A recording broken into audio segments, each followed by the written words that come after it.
दिव्य प्रेम सेवा मिशन के परिवार के सभी कर्मठ साथी, सभी सदस्य,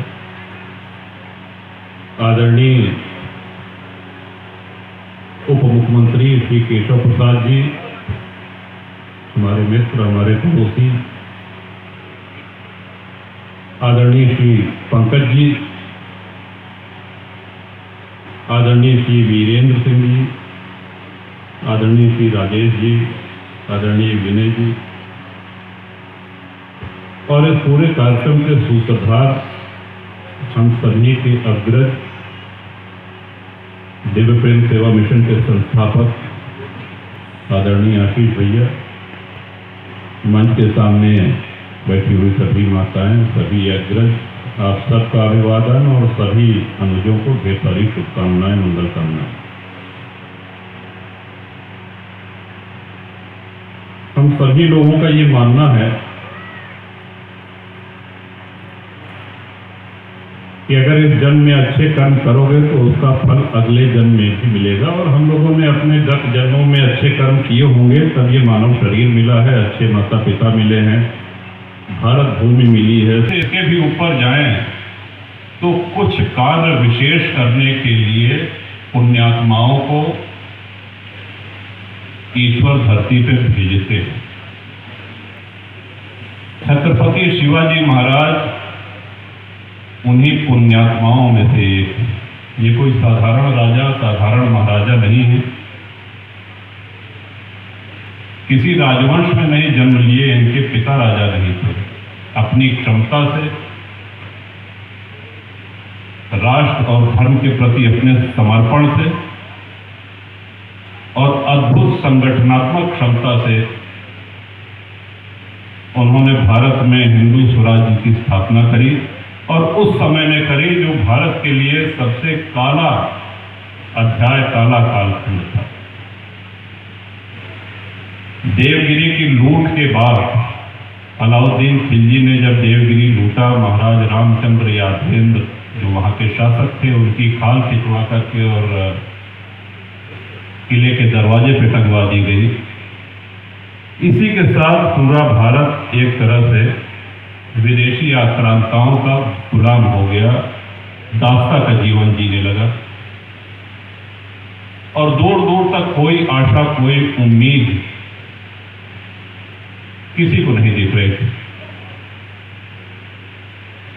अमावस के बाद तो एक आशा, एक उम्मीद होती है कि नहीं, चलिए ठीक है, शुक्ल पक्ष आएगा, ये काली रात कटेगी। लेकिन इतनी लंबी काली रात भारत के इतिहास में कभी नहीं हुई। आर्त पुकार प्रभु ने सुनी, ईश्वर ने सुनी, और छत्रपति शिवाजी महाराज को भारत को गौरव प्रदान करने के लिए सोए हुए या हतोत्साहित भारतीयों में सकारात्मक ऊर्जा का संचार करने के लिए उन्होंने महाराज को भेजा, और इस तरह से 16 वर्ष की आयु में छत्रपति शिवाजी महाराज ने पहला किला जीता। बात सिर्फ मुगलों की नहीं है, एक तरफ बीजापुर, आदिल शाही, मुगल, चारों तरफ से आक्रांताओं से घिरा हुआ ये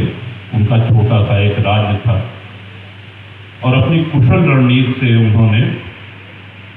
स्वतंत्र हिंदू राष्ट्र की स्थापना की। बाकी आने वाले दिनों में आप उस महानाट्य में देखेंगे, आदरणीय आशीष भैया ने बड़े विस्तार से बताया, उसको दोहराने की आवश्यकता नहीं है। लेकिन जब महापुरुष होते हैं, उनकी एक आशा, एक उम्मीद होती है,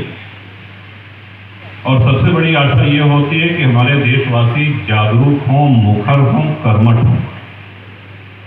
और ये जो पीड़ा, ये वेदना झेल रहा है देश, इससे देश को और देशवासियों को मुक्ति मिले। आप कल्पना करके देखिए, यदि छत्रपति शिवाजी महाराज का जन्म न हुआ होता,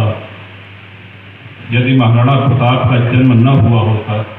यदि गुरु गोविंद सिंह जी का जन्म न हुआ होता,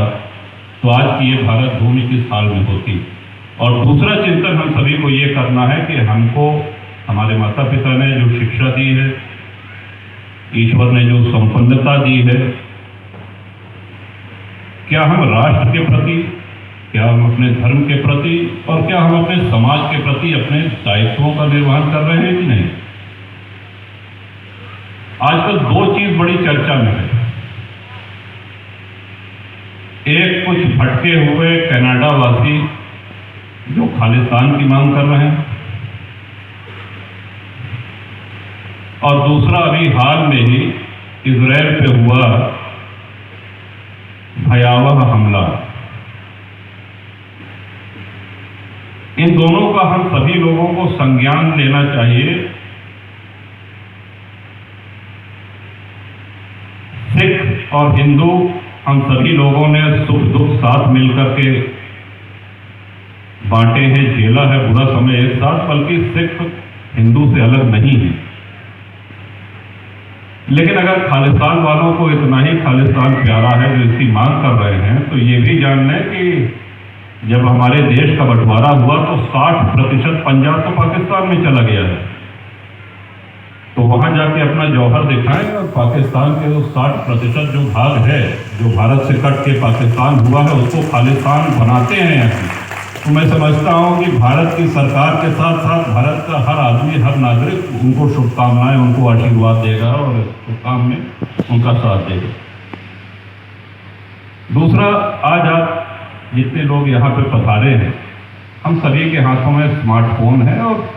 उठते बैठते सोते जागते सबके वीडियोस बनते रहते हैं और कई ऐसी घटनाएं, वो क्लिप्स, रील्स, जो भी उसको हम कहें, वो हमको देखने को मिलती हैं, जो आज से संभवतः 20 वर्ष पूर्व या 25 वर्ष पूर्व ऐसा संभव नहीं था। बड़ी ही लोमहर्षक, बहुत ही भयावह, औरतों की क्या स्थिति हो रही है, बच्चों की क्या स्थिति हो रही है इजराइल में, वृद्धों का, अपंगों का, जो अपाहिज हैं उनको भी नहीं छोड़ा जा रहा है, उनको भी नहीं। इससे हम एक ये अंदाजा लगा सकते हैं कि हमारे पूर्वजों ने ये सब झेला है। वो आज बात अलग है कि हम उसको वीडियो में देखने को मिल रहा है, लेकिन इससे भी काला अध्याय हमारे पूर्वज झेल चुके हैं। इन सबको झेलने के बाद भी हमारा राष्ट्र आज मजबूत है, लेकिन हमको अपने दायित्वों का निर्वहन करना पड़ेगा। मैं समझता हूं कि किसी भी महापुरुष की जीवनी, उनके विषय में कोई महानाट्य हो, उनके विषय में कोई अध्ययन करें या उनकी आत्मा से पूछें, तो उनकी अंतरात्मा यही कहेगी कि मैं चाहता हूं कि हर भारतवासी इस बात की प्रेरणा ले और एक सजग, सशक्त और देशभक्त नागरिक बने। आज की पीढ़ी ऊर्जा से भरपूर है, ज्ञान की कमी नहीं है, और फिर हम कहेंगे कि इंटरनेट या स्मार्टफोन जो आज हमारे हाथ में है, ये ज्ञान का खजाना है और इसको जिस दिशा में मोड़ दीजिए उस दिशा में ये आपको कोई भी जानकारी उपलब्ध कराने में सक्षम है। छत्रपति शिवाजी महाराज के महानाट्य जानता राजा के बाद वो सभी दर्शक जो इस महानाट्य को देखेंगे, मेरा पूरा विश्वास है कि वो पहले से अधिक मजबूत, पहले से अधिक जागरूक और पहले से अधिक देशभक्त नागरिक बन करके उभरेंगे। इस बात का मुझको पूर्ण विश्वास है। आदरणीय आशीष भैया के साथ हम लोग पूना में, ग्वालियर में, दिल्ली में जानता राजा जब देखने गए, इतने बड़े पैमाने पे ये महानाट्य होता है कि हम और भैया जब बात कर रहे थे तो आराम में हम लोगों का साहस नहीं पड़ रहा था कि इतना बड़ा कार्यक्रम लखनऊ में कराया कैसे जाए। लेकिन आदरणीय आशीष भैया की जो संगठन क्षमता है और दिव्य प्रेम सेवा मिशन के समर्पित कार्यकर्ताओं की जो शक्ति है, उसके कारण अब ये कार्य बहुत ही सुलभ लग रहा है। आप सभी लोगों का आशीर्वाद, आप सभी लोगों का सहयोग इस मिशन को आगे बढ़ाता रहेगा, ताकि हम अपने खोए हुए, भूले हुए अतीत से परिचित हो सकें। आने वाले दिनों में हमारे देश को, हमारे समाज को उन आतताइयों का उनसे त्रस्त न होना पड़े, वो बुरे